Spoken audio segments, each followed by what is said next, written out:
ഞാൻ MG university Kottayam school of computer സയൻസിലെ research സ്കോളറാണ്. ഞാൻ അവിടെ PhD ചെയ്തുകൊണ്ടിരിക്കുകയാണ്. അപ്പോൾ ഈ PhDയുടെ വർക്കിൻ്റെ ഭാഗമായിട്ട് എനിക്ക് കേരള സ്റ്റാർട്ടപ്പ് മിഷനിൽ നിന്ന് ഒരു റിസർച്ച് ഫണ്ട് സാങ്ഷൻ ആവുകയും ബെസ്റ്റ് റിസർച്ച് ഇന്നോവേറ്റീവ് പ്രാക്ടീസ് എന്ന് പറഞ്ഞിട്ട് ഒരു അവാർഡൊക്കെ കിട്ടി. അപ്പം അതിനോടനുബന്ധിച്ച് ഞാനൊരു ഇന്ത്യൻ പേറ്റന്റിന് അപേക്ഷ കൊടുത്തിട്ടുണ്ടായിരുന്നു. ഇത് അപേക്ഷ സമർപ്പിക്കുമ്പം എനിക്കറിയില്ല as per the Indian patent rule computer programs are not patentable എന്ന്. ഞാൻ അറിയാണ്ട് ഇതിനകത്ത് വന്ന് പെട്ടുപോയ ആളാണ്. ലൈക്ക് പേറ്റന്റ് എന്താണെന്നോ സോഫ്റ്റ്വെയർ ഫീൽഡിൽ അല്ലെങ്കിൽ കമ്പ്യൂട്ടർ പ്രോഗ്രാംസിന് പേറ്റന്റ് ഒരിക്കലും കിട്ടില്ല, അത് ഭയങ്കര ബുദ്ധിമുട്ടുള്ള കാര്യമാണെന്ന് എനിക്കറിയില്ല.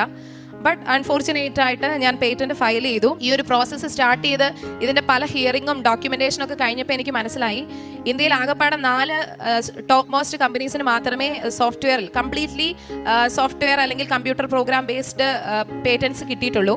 അത് മൈക്രോസോഫ്റ്റ്, ബ്ലാക്ക്ബെറി പോലുള്ള ബിഗ് ഷോട്ട് കമ്പനീസ് മാത്രമാണ്. ഇത് നേരത്തെ അറിഞ്ഞായിരുന്നെങ്കിൽ ഒരിക്കലും ഞാൻ ഈ സംഭവം സ്റ്റാർട്ട് ചെയ്യത്തേയില്ല. അപ്പോൾ എൻ്റെ ഭൗതികമായ കാര്യങ്ങൾ ഞാൻ എഴുതിയ കൂട്ടത്തിൽ ഞാൻ എൻ്റെ പേറ്റന്റിൻ്റെ എല്ലാം സമർപ്പിച്ച് ഞാൻ മാതാവിൻ്റെ അടുത്ത് അപേക്ഷ വെച്ചു.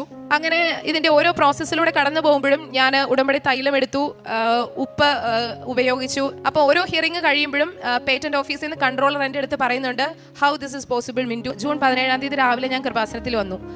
ഞാൻ വന്ന് മാതാവിൻ്റെ അടുത്ത് പറഞ്ഞു, എൻ്റെ ഫോർമുലയൊക്കെ ഫെയിൽ ആയിട്ടോ, ഇനി നിന്റെ ഫോർമുല മാത്രമേ വർക്കൗട്ട് ആവുള്ളൂ.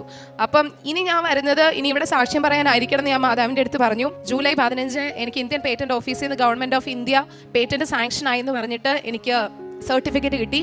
അതായത് ഇന്ത്യയിൽ 5ാമത്തെ കംപ്ലീറ്റ്ലി സോഫ്റ്റ്വെയർ ഡിപ്പെൻഡന്റ് പേറ്റന്റ് ആണ്. MG യൂണിവേഴ്സിറ്റിയുടെ ചരിത്രത്തിൽ സ്കൂൾ ഓഫ് കമ്പ്യൂട്ടർ സയൻസിൽ നിന്ന് കമ്പ്യൂട്ടർ സയൻസിൽ കിട്ടുന്ന ഏറ്റവും ആദ്യത്തെ പേറ്റന്റ് ആണ്. അങ്ങനെ ഒരു ചരിത്രമായി മാറാൻ മാതാവിൻ്റെ മധ്യസ്ഥതയിൽ എനിക്ക് ഈശോ വലിയ അനുഗ്രഹം നൽകി എന്നെ അനുഗ്രഹിച്ചു.